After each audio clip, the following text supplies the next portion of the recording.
આ વાળી કઈ જાતની ગોળી છે?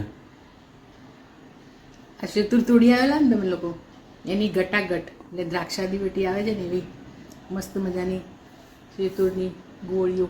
જો હા હા, 12 મહિના સુધી સરસ રહીને મુખવાસમાં એ કામ લાગે. વાહ, મસ્ત છે.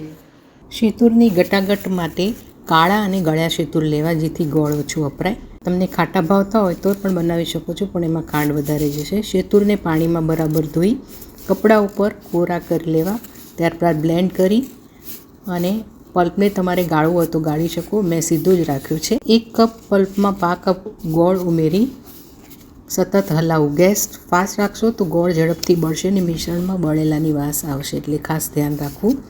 મિશ્રણ જાડું થવા આવે એટલે ગેસ બંધ કરી સંચળ, આમચૂર પાવડર, શેકેલું જીરું, થોડાક મરી, હિંગ, ચાટ મસાલો અને થોડીક સૂંઠ, આ મસાલા નાખશો તો એકદમ બાર જેવી ગોળી થશે. મસાલા ઉમેરી સાઈડની કિનારોમાંથી લઈ મિક્સ કરી એક પ્લેટમાં ઘી લગાવી ઠરે એટલે ગોળીવાળી ગાળેલી મિશ્રીથી કોટ કરવા.